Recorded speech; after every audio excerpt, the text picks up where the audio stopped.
Voilà. Ok. Et du coup, normalement, on est bon. En tout cas, l'émetteur se trouve... L'émetteur, il se trouve là.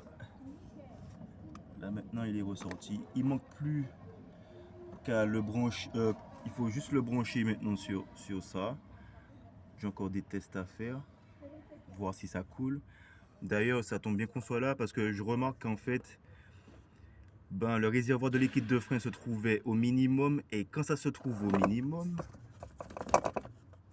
voilà, il est au minimum. Et quand il est au minimum, ben, en fait, lui, il n'envoie pas de liquide de frein pour l'émetteur. Donc, au final de compte, je me rends compte qu'en fait, il faut toujours laisser le niveau de liquide de frein au max pour que les deux réservoirs soient alimentés, c'est-à-dire et le réservoir pour les freins et le réservoir en fait qui alimente ben, l'émetteur d'embrayage. Parce que dans ce réservoir-là, en fait, c'est divisé en deux. C'est divisé en deux réservoirs, en fait. Donc voilà. Voilà, j'ai ramené le liquide de frein. Donc là, je vais remplir. Je vais vérifier en fait si là-bas ça coule. Très important. Donc,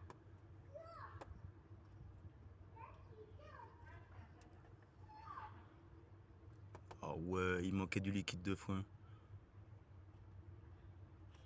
Ah ouais.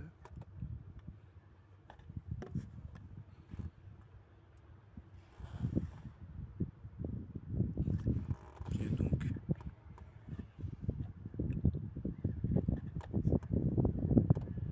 ah, et là ça commence à couler.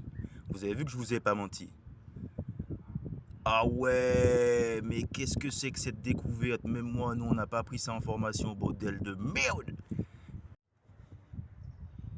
Ok, bah du coup, on le voit, hein. Voilà, voilà, j'ai dû nettoyer enfin, on va nettoyer ça, mais voilà. Ok, on va maintenant installer le tuyau du réservoir vers l'émetteur. Et ensuite, on va connecter l'émetteur sur le circuit d'embrayage, quoi. Allez, on monte ça. Normalement, c'est assez simple, il faut juste l'enfoncer, quoi.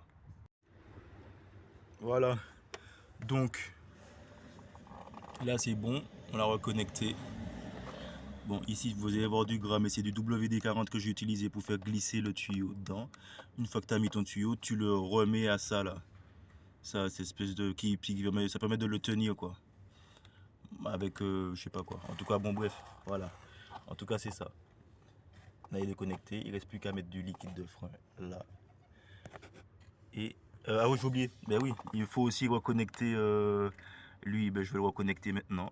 Allons-y.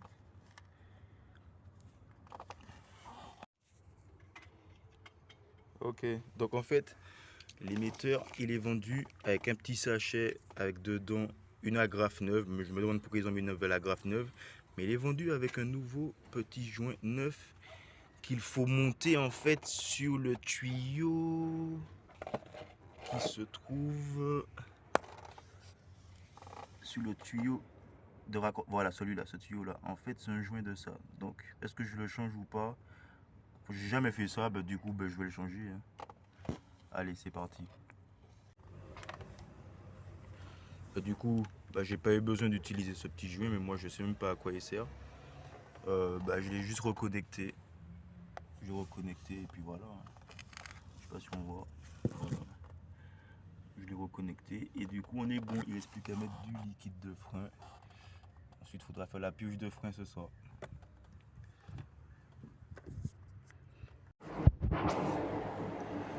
On a enfin reçu nos embouts. Enfin. Donc ça en fait c'était l'ancien embout que j'ai dû retirer du tuyau. Je vais pas mentir, bon j'ai dû le casser pour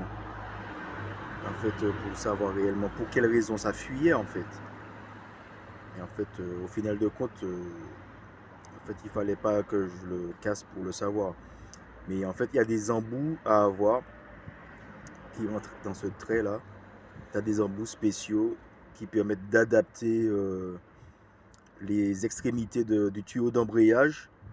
Ça permet de les adapter en fait par rapport aux émetteurs nouvelle génération, on va dire. Parce que étant donné que cette voiture là elle est de 2007, Donc ça fait que apparemment c'était pas les mêmes embouts. On est en 2025, donc je sais pas, voilà. En tout cas, il faut des embouts. Et les embouts, on les a reçus, ils sont là. Alors, ce qui sert, c'est plutôt les tétons, mais les joints là, ces joints là ne serviront pas. Ces joints là, en fait, c'est pour d'autres têtes de tuyauterie, d'embrayage. En fait, c'est pas des têtes comme ça en fait. Les joints, les cercles là, les joints, c'est pas pour ça en fait. Pour ça en fait, il faut mettre des tétons. Et les joints, c'est pour des tuyaux d'embrayage de couleur blanc. Donc voilà. Donc on est dans l'adaptation. Moi-même, je le savais pas. Maintenant, il faut chercher à mettre ça, à le reclipser dans ça. Donc je vais essayer de faire. Voilà. Attends.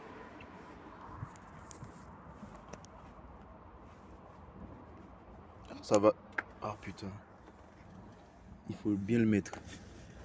Il faut que ça se clipse. En fait.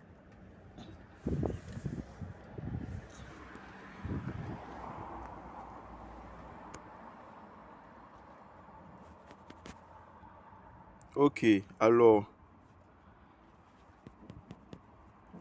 En fait, il faut le mettre, mais en même temps, il faut déformer le plastique pour bien l'appuyer sur son truc.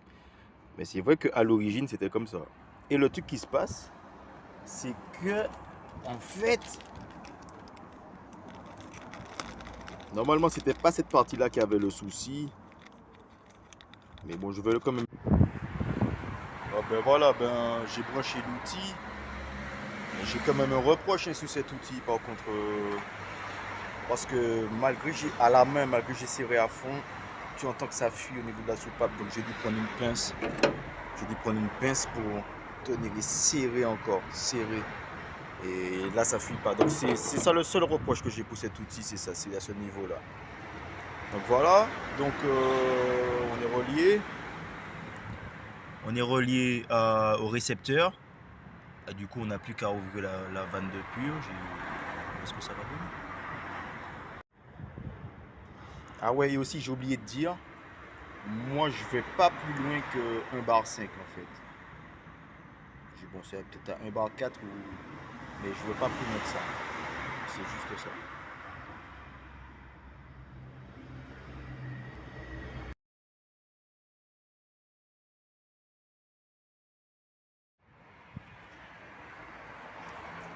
Ok. Ben, à ne rien comprendre en fait,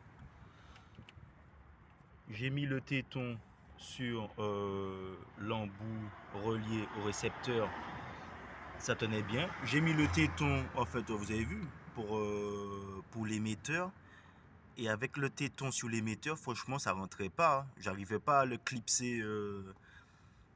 En fait, ça rentrait, mais ça se déclipsait en fait en retirant dessus. Donc, au niveau de l'émetteur, j'ai retiré le téton et je l'ai mis à l'ancienne. J'ai rajouté du liquide de frein et effectivement, ça coule plus, certes. Donc, en fait, le problème de fuite au niveau de l'émetteur venait de la tête, de l'extrémité en fait du tuyau d'embrayage. Du jamais vu. Franchement, ça m'est jamais arrivé ça. C'est une première pour moi ça. Donc effectivement, je vois, ça, franchement, ça suinte pas. Maintenant c'est parti, je vais brancher mon purgeur de frein automatique de chez Starkit, comme tu sais. Et on va voir ce que ça va donner. On va voir si la pression tient. On va vérifier tout ça en fait. Pas simple, pas simple, pas simple.